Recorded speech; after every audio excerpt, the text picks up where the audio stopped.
Mr. Deputy Speaker, sir, I am glad I have been given an opportunity to express my view on the demand for grant for education. Now we are thinking of putting up huge dams and construction of canals.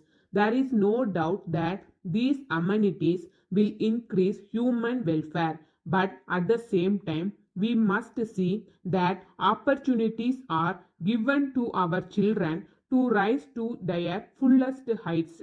We have been doing things in a particular way all these years, and we think it is impossible to do them in any other way. But if we are serious about education for our children, then I think that the whole problem requires a dynamic approach. I must say that our education minister has been thinking in a dynamic way so far as certain aspects of education are concerned. In this country, I think that primary education should be the basis for all other types of education.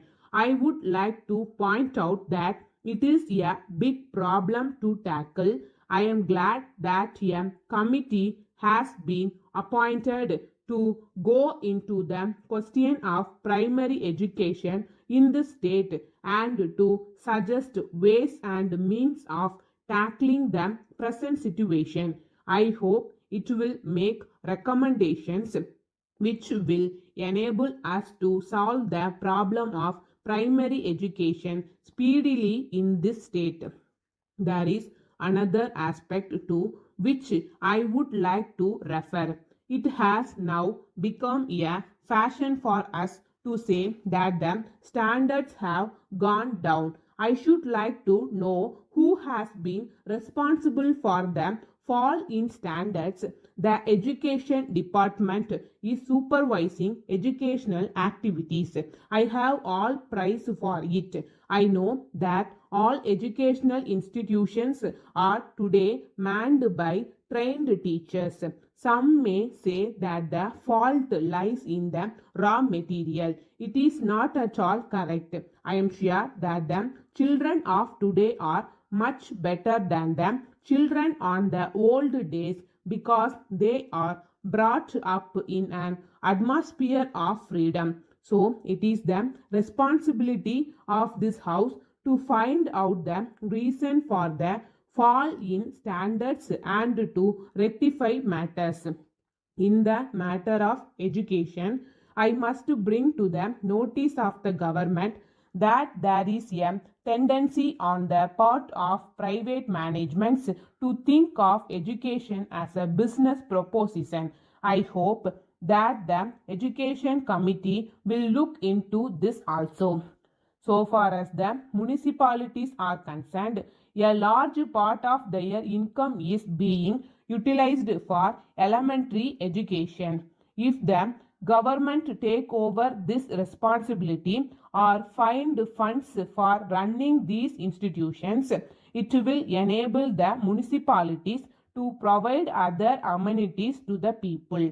I hope that the Honorable Minister will look into this question also. In this connection, I would like to point out that schools are concentrated in particular areas. There are labor schools, local body schools, and other schools. All these are within a radius of 4 or 5 kilometers. I do not think it will serve any useful purpose. I hope this matter will be looked into. Then there are single teacher schools. Whenever the problem of unemployment becomes acute, the government think of starting more and more schools so that the unemployed people may be employed as teachers. So education is thought of as a means of providing jobs for unemployed people.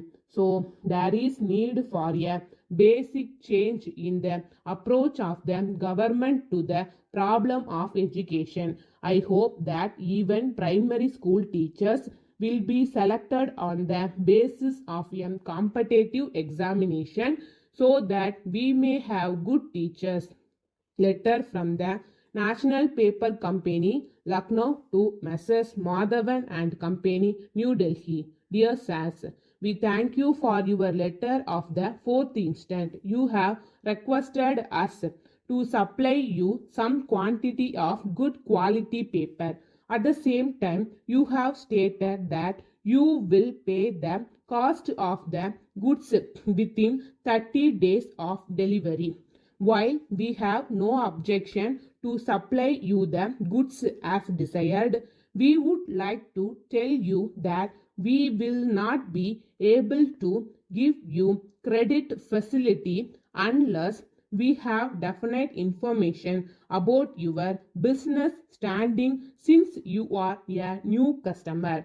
We shall be much obliged if you give us particulars about how long you have been in this business and any other particulars which will enable us to consider your order. We shall be glad if you also give us particulars of any persons to whom we can make references in this regard. But on the other hand, if you are prepared to make advance payment for the cost of the goods, there will be no difficulty for us in complying with your order as soon as possible. So it is a matter for you to decide and inform us of your decision. On hearing from you, we shall take a decision in the matter. We hope you will respond as early as possible so that we may take further action in the matter. Yours faithfully.